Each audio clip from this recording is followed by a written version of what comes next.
All right, it's 7:02, so we're going to call this meeting of the Drainage Board to order. I'd like to start off by welcoming everybody that's here this evening that might be watching this on YouTube. We'll start by introducing the members of the committee. We've got with us here this evening Councillor Ron Ashmore, Member Charles Clark, Mike Verbeck. I'm Councillor Andrew Vail, your chair this evening. We've got the Drainage Superintendent, Lucas Feitler, Mike Farquhar from Engineering, and we've got Joel Watts, our Recording Secretary, the Deputy Clerk. So 2.1 on our agenda this evening is the adoption of the agenda. Is there somebody that would like to make a motion to adopt the agenda? Charlie? I so move. Seconder? Ron Ashmore. All in favor? Motion carries. Thank you. Is there any declaration of pecuniary interest this evening? Seeing none, we'll move right into 3 deputations. I believe there is none this evening. Oh, sorry, I missed the minutes. 2.3, our previous Drainage Board meeting of February 5th, 2020. The minutes have been circulated. Is there any errors or omissions with those minutes?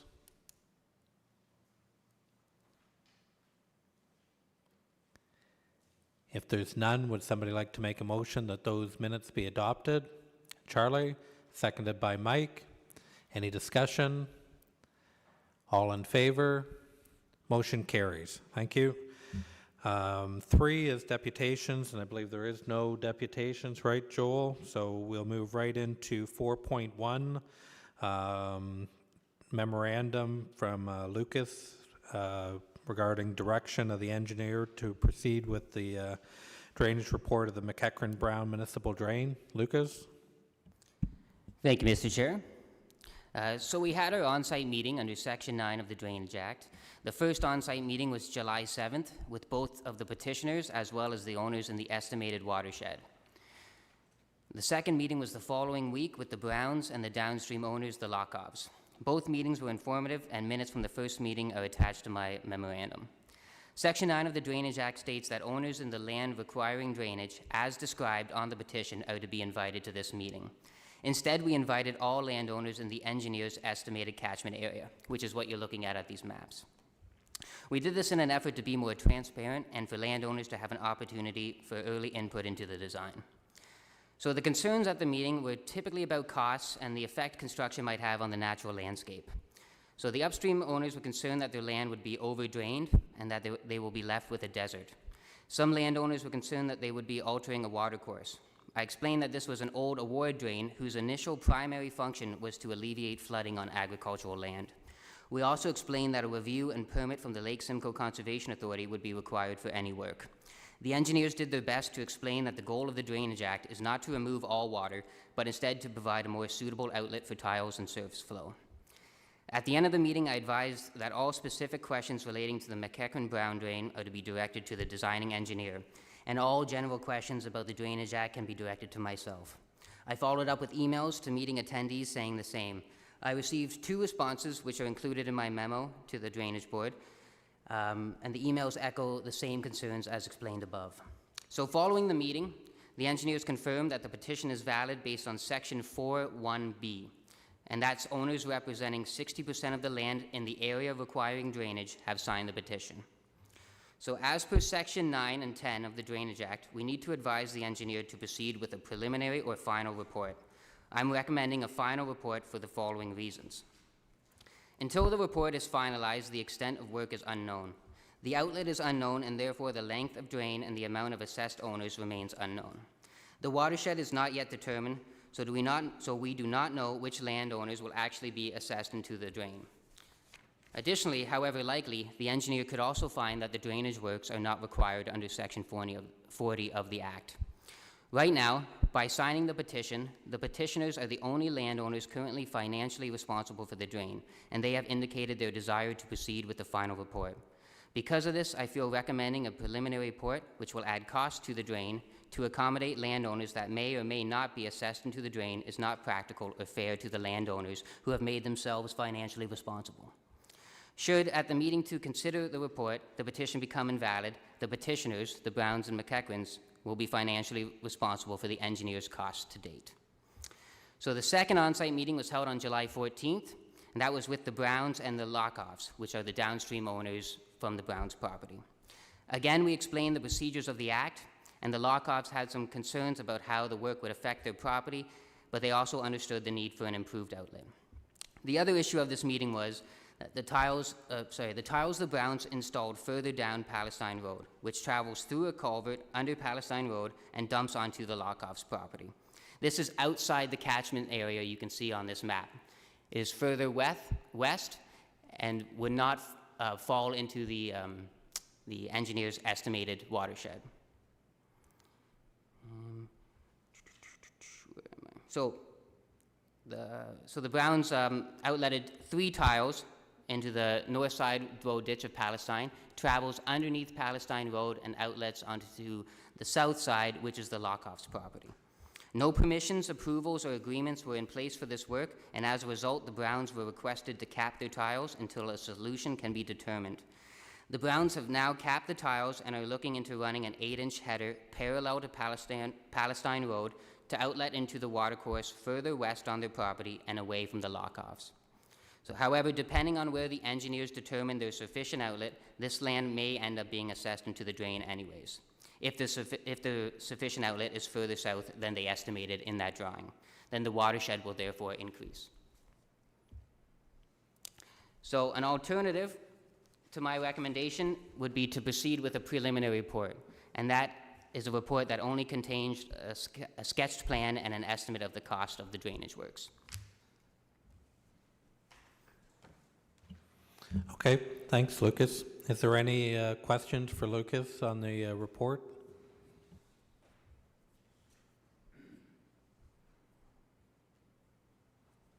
Charlie? So Robert McEachran and Brown are paying for this engineer's report, correct? Is that what I'm reading here? Is that what you said? No, if the petition is determined at the meeting to consider that, to be invalid, then the petitioners are financially responsible for the engineer's cost to date. If the final report goes through, then it'll be assessed as per the engineer's report. Okay, any other questions for Lucas on the report?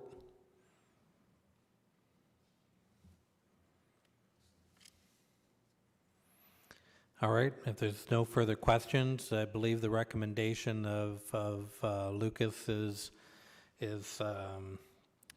to go forward with a preliminary engineering report. Sorry, my recommendation is to proceed with a final report. With a final report. Okay. Is there somebody that wants to make that motion? I will. Charlie, is there a seconder? Mike, any discussion? All in favor? Motion carries. Thank you. All right, so that brings us down to other business, 5.1, verbal update on the weight drain. Thank you, Mr. Chairman. So the weight drain over the past year, our consultant, R.J. Burnside, we've been spent time with R.J. Burnside and working out with the MTO the final design for the crossing of Highway 35, as well as then outletting beyond 35. So we've finally come to an understanding with the MTO and their design requirements of what they're looking for.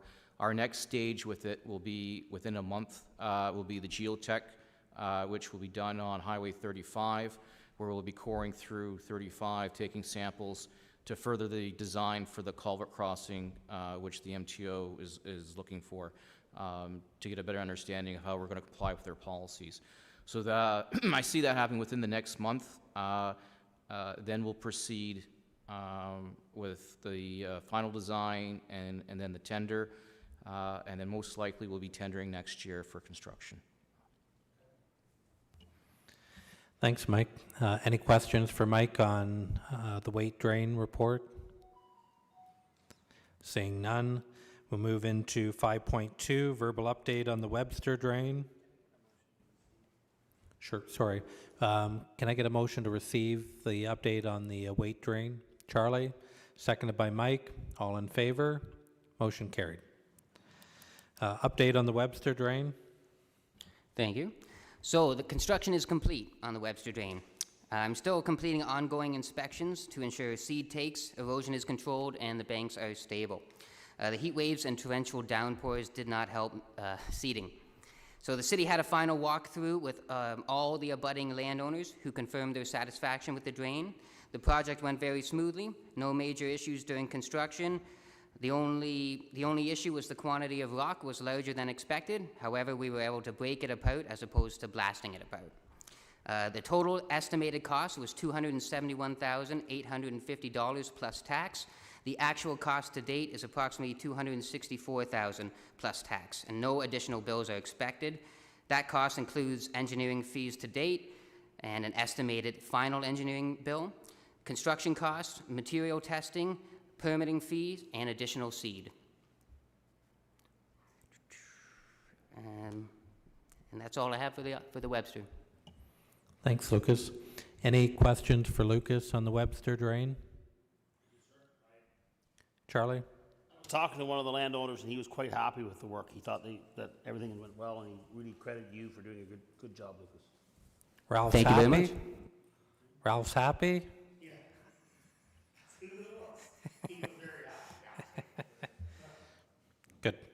All right, can I have a motion then to receive the report on the Webster drain? Ron, second by Charlie. All in favor? Motion carries. Thank you. Verbal update on 2020 municipal drainage maintenance work. Thank you.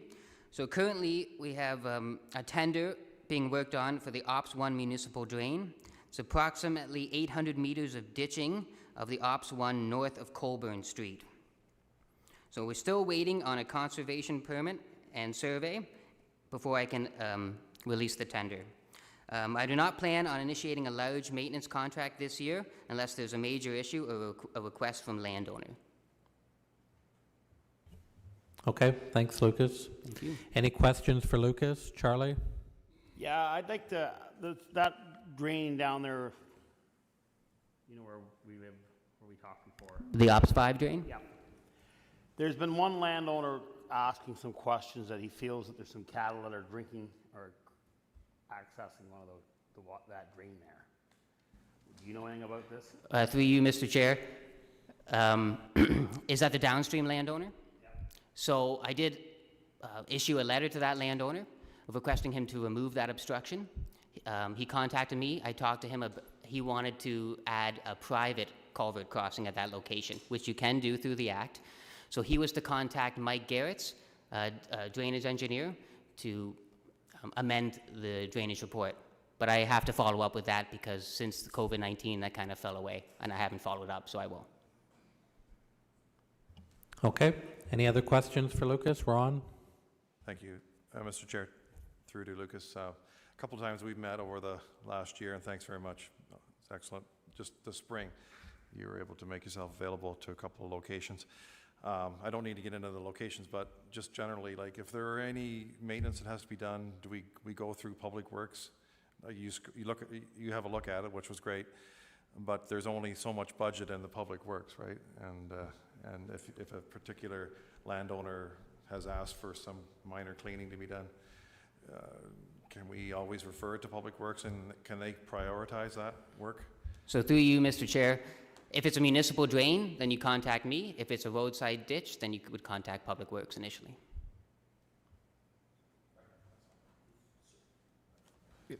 Through you, Mr. Chairman, just to add to Lucas, so I think too where we have maintenance, we have a lot of maintenance that needs to be done, and it gets prioritized with Public Works, but it does get to a point where it becomes more of a capital request sometimes based on the size of and scope of the project, and then that's where Public Works kind of makes that known to us, and then we can prioritize it as a capital if there's a large scope to the work. If not, then it gets prioritized out by the individual maintenance areas.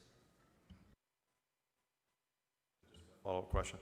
Sometimes some of the communication, not with yourself, but with Public Works, kind of gets construed, I guess, and we don't hear back from them, and it's frustrating for the landowner because, you know, we've met, engineering's met with us, and Public Works doesn't follow up. Like, is there any way we could improve that, or I know it's not your area, but what would you suggest? Through you, Mr. Chairman.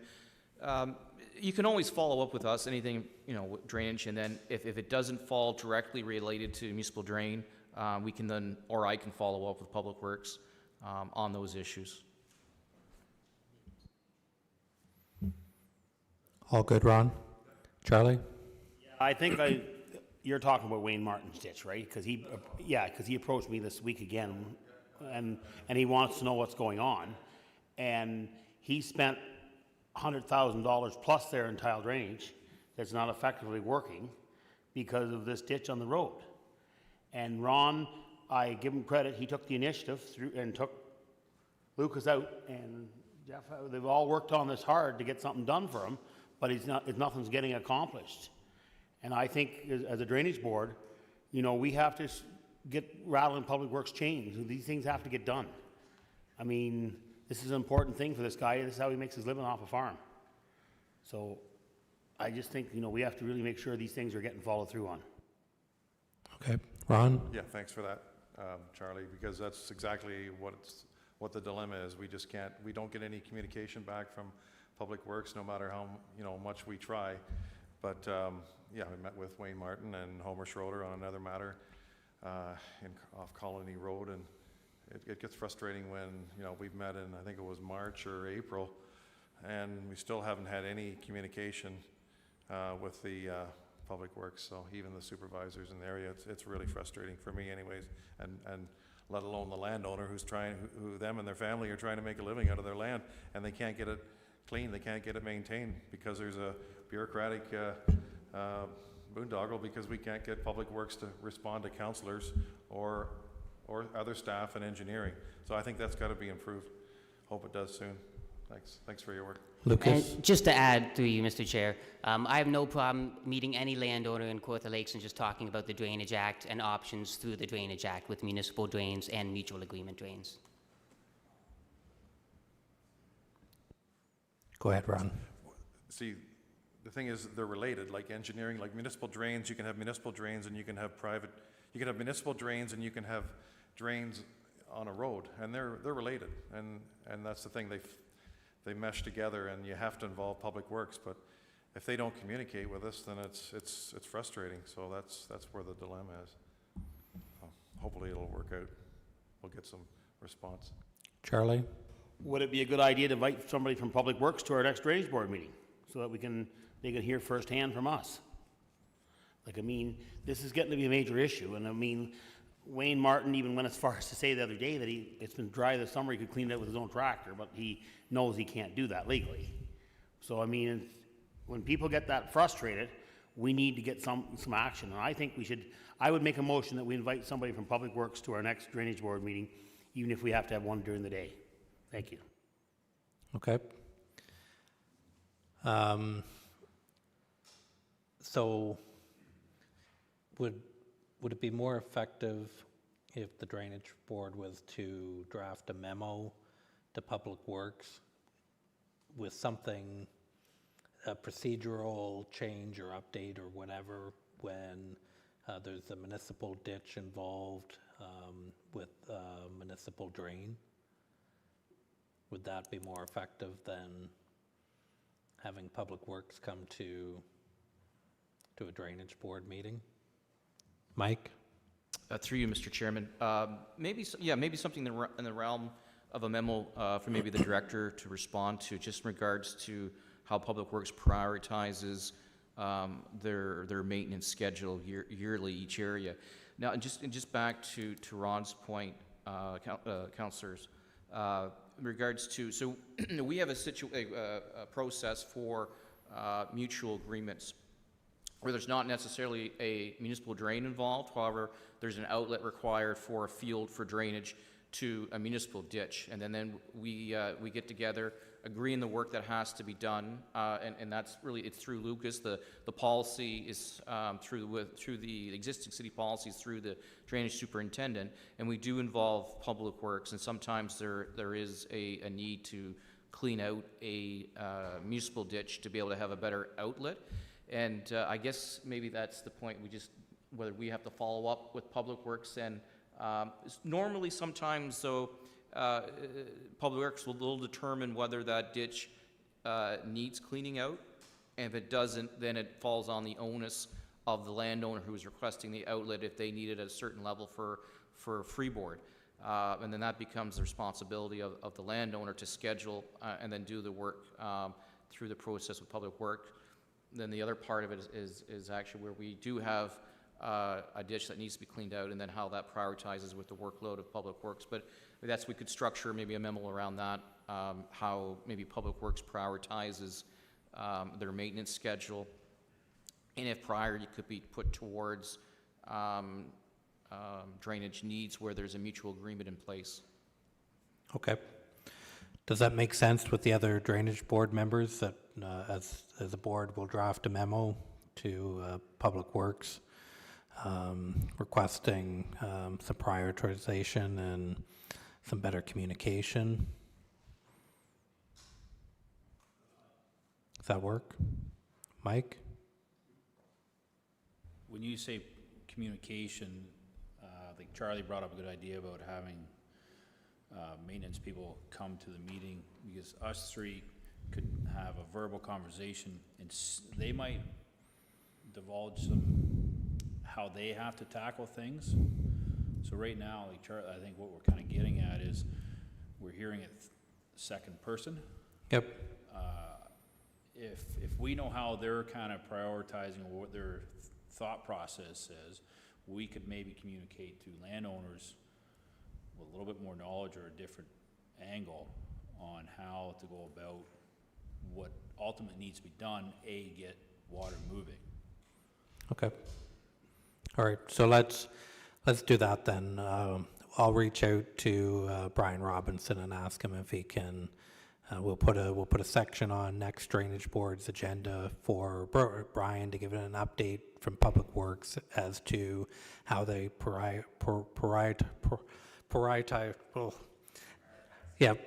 These ditches and drains when it comes to municipal drains and the agricultural land, and see if we can hammer something out that way.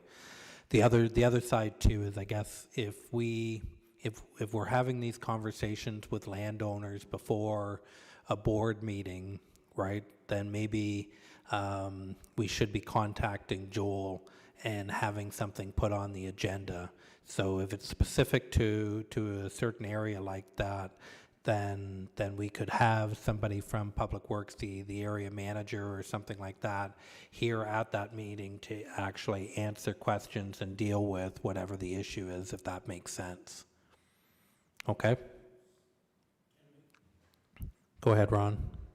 Thank you. So we have a case management system that you log in with our EA, like councillors do anyways. You give it to your executive assistant and they log it in as a case management number. So that case management should have a history of who's been involved with that file. So there is a system in place, but it's just not, it doesn't really get back to the parties involved who were actually at that meeting. So we just need to Charlie? improve that. Is it possible that we, in this situation with Wayne Martin, we've been dawdling around with him since March, is there any way we could ask, through you, Mr. Chairman, that Lucas contact somebody in Public Works and schedule a site meeting with Councillor Ashmore and himself there immediately? Is that possible, Lucas? Yeah, I mean, I've met with Ron out there before. I don't see any harm in, we can all go back and have another meeting. I just think that Wayne would really appreciate it. Like, he's been sort of, he feels like he's been left in limbo. He's had some conversations with Ron. He's had some conversations with me, and he feels like he's just, nothing's getting answered. And they're not computer savvy people, or, been able to access the email, and he figures that. So I just would I would really appreciate myself if Lucas and Ron could get somebody from Public Works and go there and meet with them within the next few days and, you know, at least say, you know, we're gonna look at this in the near future, or it's gonna be a year, or give the guy some kind of a timeline. Thank you. Okay, so I think that's agreed. Lucas and Ron will stick handle that and deal with that. Okay?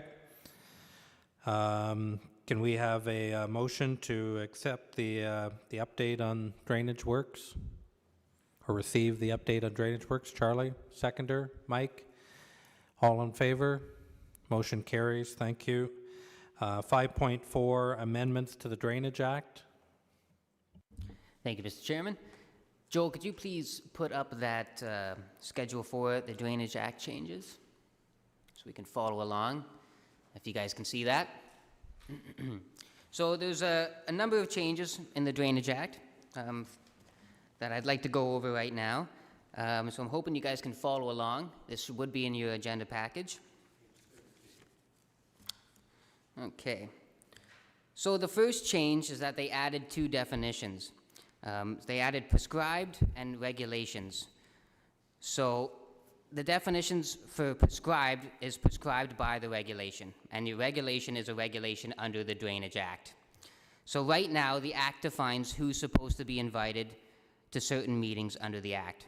Currently, in some sections, there's room for interpretation on who is to be invited.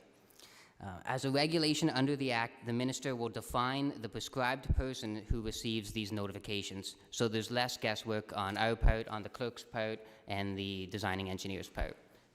So they're just making it a bit more straightforward. So number 2, clause 5(1)(b). So it's just an Act language change to include prescribed persons. So it used to list who receives these notice, but now under the regulation of the Act, it'll tell us exactly who gets it. So number 3, subsection 6(1). So any one of the prescribed persons, and by the way, until this is released, we don't know what the prescribed persons are yet. Section 6(1). Any one of the prescribed persons can now request an environmental appraisal. So before, this was limited to conservation authorities, the Minister of Natural Resources, and municipalities. And the person requesting it has to pay for it. So now it looks like a landowner will be able to request an environmental appraisal. So number 4, clause 8(1)(e) is again just a language change to include prescribed. Before it would list. Subsection 10(2). So subsection 10 is regarding the preliminary report and the meeting notice for the meeting to consider a preliminary report. So this is just a language change to include prescribed persons. It used to list who receives the notice. The prescribed person can also refer the environmental appraisal to the Drainage Tribunal if they deem it unsatisfactory. So subsection 41(1). It's an Act language change again to include prescribed persons. The Acts previously listed who receives this notification. Number 7, subsection 58(4) is repealed. So this section was that after the bylaw passed, but before the assessment can be levied to the landowners, you can no longer refer the report to the tribunal to correct an error in the report. Now, this is because of a new section they're adding that I'll talk about in a bit. So the next one is a big change. Number 8, section 77 of the Act is repealed. So this section was for minor changes or improvements to the drain without an engineer's report. So this clause allowed for minor changes to the drain up to $4,500. So these are changes that were initiated and completed by the municipality without consulting landowners or engineers. So OMAFRA used to advise extreme caution if altering a drainage works under this section. This is repealed as a new procedure for minor improvements is forthcoming under the regulations. So next one, number 9, subsection 78. So section 78 is now for major improvement projects. The list remains the same. So this is an improvement to a drain with an engineer's report. These major improvements still follow the same Section 78 procedure. The only change is the language change to include the title to major improvements and to include prescribed persons. There's also a line for the minister to describe a process for approving minor improvements in the future. This is why Section 77 is repealed, because the minister, through the regulations, will create a procedure for initiating minor improvement. That's forthcoming. So number 10. So amendments to the engineer's report. So this is a way to amend the report after a bylaw is adopted, but before assessments are levied. This procedure is forthcoming from the ministry as a regulation under the Act, and this is why Section 58.4 is repealed. So number 11, it's a really easy one. Constables are removed from people who assist referee. Don't really use constables anymore. Number 12, Section 125. So these three lines, 1, 2, amendments to guidelines, adoption of guidelines, when effective, these lines allow the minister to prescribe any new procedure, policy, guideline, or protocol under regulations under the Drainage Act. And 13 just states that this schedule will come into effect at a date to be named. So we don't know when these changes are going to happen, but we'll keep an eye out for them. Thanks, Lucas. Is there any questions for Lucas on that update? Seeing none, would somebody like to make a motion that the update be received? Charlie, seconded by Mike. Any discussion? All in favor? Motion carries. Okay, that brings us down to item 6 on our agenda. Somebody like to make a motion for adjournment? Charlie, seconded by Mike. Meeting is adjourned at 7:34 p.m. Thank you.